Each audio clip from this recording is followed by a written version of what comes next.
Some parents do not deserve to have children. Hello guys and welcome to my new video. Today we're going to be talking about multiple really terrifying stories that I think not a lot of people are informed about, and I think that some of them should be.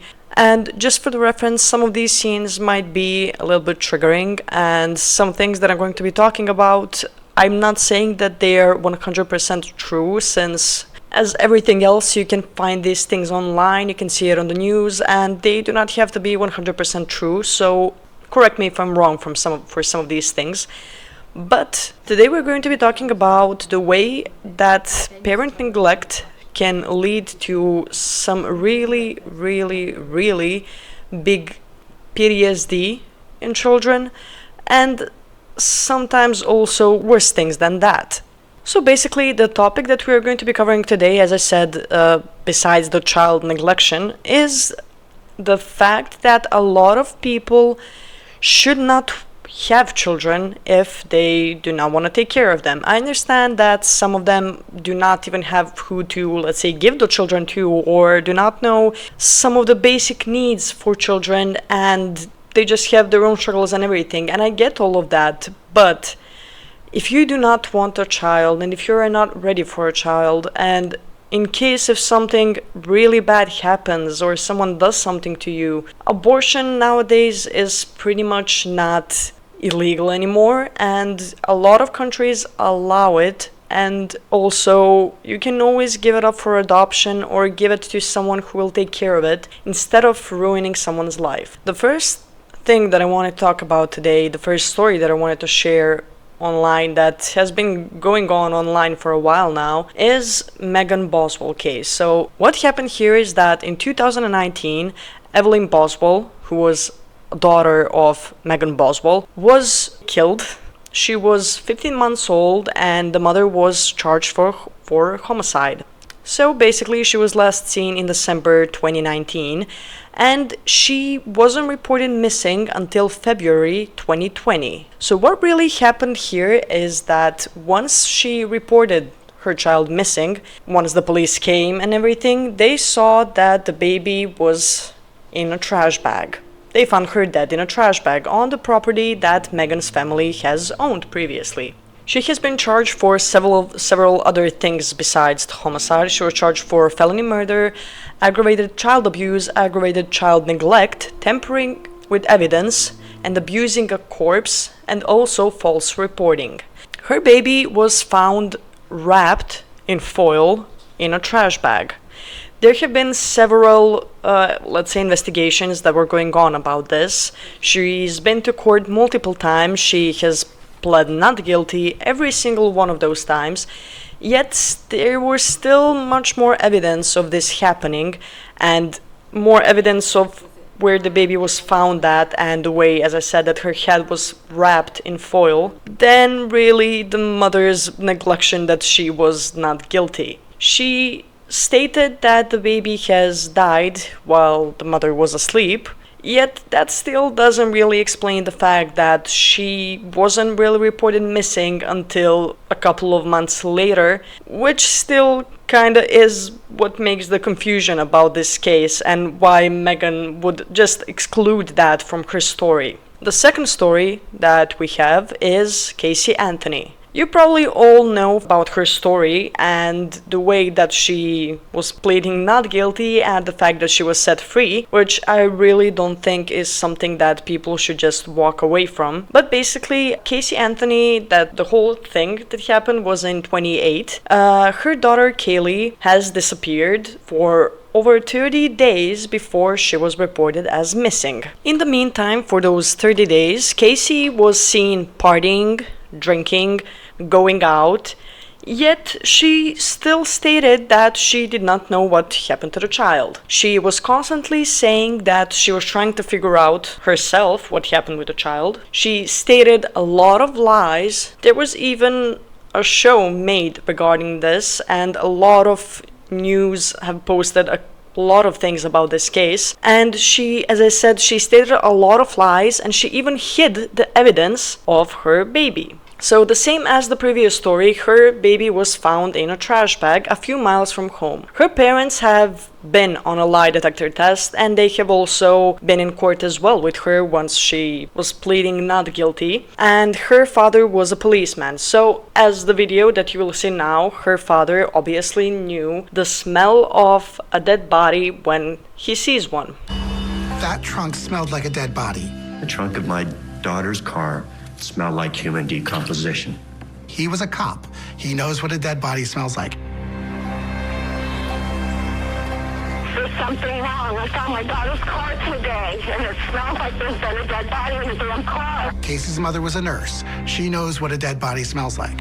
When someone dies, the gases that are produced from the bacterial metabolism have really no place to escape. And we began monitoring which chemicals are being produced. There was one expert who supposedly had a detector, a sniff test detector. It was the most ridiculous thing I had ever seen. Do you have an opinion as to whether there was a decomposing human body in the trunk of that car at some point? I do have an opinion on it. And what is that opinion? I can find no other plausible explanation other than that. You know that your findings are not generally accepted in the scientific community, do you not? Objection. Sustained. Strike. Granted. He was arguing that he could somehow sniff the air in a person's car and determine that it was the result of a decomposing human body.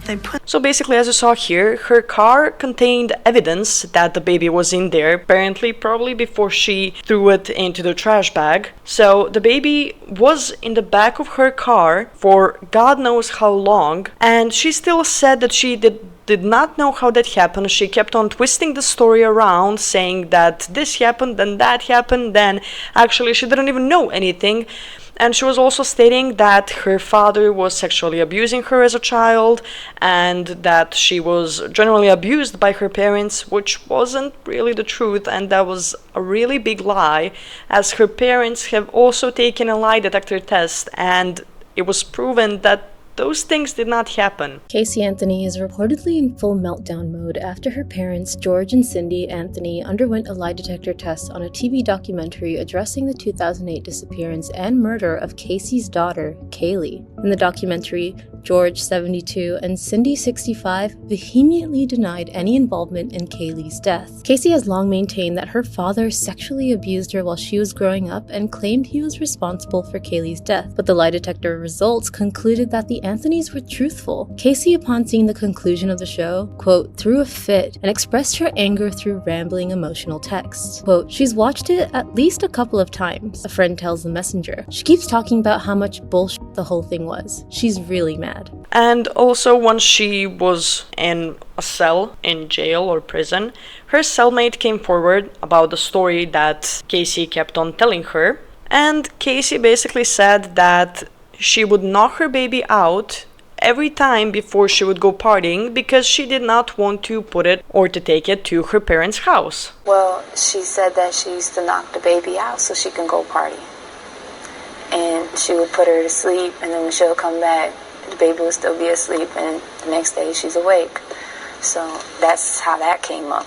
Did she, I mean, she just happened to tell you that in the course of, because she didn't want her parents to, Yeah. well, if she didn't want her parents to babysit, this is the part I don't understand, and maybe you don't know either, but where did she do this? Where was Kaylee when she was knocked out? In other words, That's the same thing they asked me, and I told them that I guess they were in the house because they lived together at their parents' house. So I really don't know. I guess they were at the house. We still do not have an explanation of why she did not want to do this, and there still haven't been any correct, at least, statements by her of why she kept denying taking the baby to her parents if she wanted to go out partying, or at least hire a babysitter. But she would always just knock the baby out so she wouldn't cry, as it was easier for her like that, so that she could go out and party with probably a lot of strangers in some club. Her parents were devastated by the story that happened, and they said that they had no idea that any of this happened, as she wasn't really in much of a contact with them either, And as I said, she unfortunately, as she pled guilty, she was also set free and she wasn't charged for murder or any other charges that a lot of these people should have. Now, the next of the list, we have Kristel Candelario. So basically what happened here in 2023, she was charged for multiple felonies, which also included murder. So her daughter Jaylene died as a 16-month-old baby. What happened here is that the mother went partying and went to a beach in Puerto Rico with her boyfriend at a time, and she has left her baby alone unsupervised for multiple days before she came back, without food, without any water, only with a couple of bottles of milk, that she also stated the baby could only drink milk because apparently she wasn't really feeling well. She was with no food, just with a meal, because she was refusing. Maybe it's because she get vomiting 2 days, before. Yeah. So once she came back after her 10-day vacation to Puerto Rico, she saw that her baby has passed away, and she waited for some time to call the police. In the meantime, she changed the baby's clothes and she called 911, crying and screaming and yelling that her baby has died or is not okay. And well, unfortunately, once the police came to the scene, they saw that the baby has died, and proven by the forensics and all of the other medical teams and paramedics, it was proven that the baby has died from starvation, and as it was left alone, well, we know what happened. She has been sentenced and she does not have any possibility of parole whatsoever. As I said, she left her baby and she has also pled not guilty. She was terrified of the fact that the court could even tell her that she just left her baby because she loved her baby so much. Next, we have Kudi. This charge happened in 2019 when her baby Isaiah, who was in the meantime 20 months old, was found by the police. Kuri, who just turned 18, has, of course, as any other person, wanted to make a huge birthday party for herself as she just turned 18.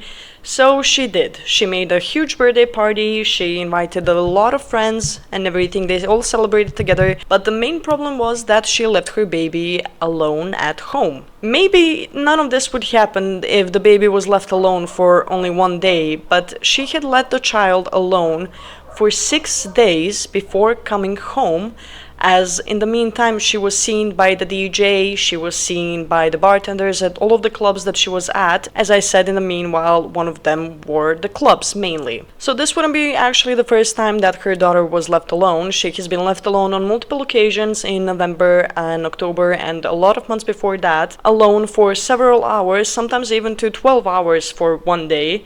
But yet this time was a bit different as she was left alone for 6 days. Once she decided to call the police, she first waited for 3 hours before she did so. She went, changed the baby's clothes, and then after that she called the police, once again screaming and yelling and all of that, saying that her baby is not breathing. Once the paramedics arrived and the police and everyone, they saw that the baby has died of starvation, and first instance that she had was to say that she was at home the whole time and that she was not aware of any of this happening. Though after some time she did plead guilty and she did say that she had left her daughter alone, and also said once again that she had left her on multiple occasions alone for multiple hours. The police have also found evidence of her messages with her friends saying that she plans on leaving the child, that she does not know what to do with the child, and I kind of get that since you were 15 since you got pregnant, which kind of makes this whole case let's say that it's kind of a conservative topic. Since she had been sexually assaulted on multiple occasions, she was assaulted by her parents and she has severe PTSD from that, and she had also gotten pregnant at the age of 15, which explains the way that she did have this baby. Now, I know that she also had some issues with social workers and in general just with social services, where they even declined to help her out and they sent out a social worker to her home address to see if the baby has a chance of, let's say, even surviving in that household. And now, as I do get all of this, and I do get that she had a really traumatic childhood and everything.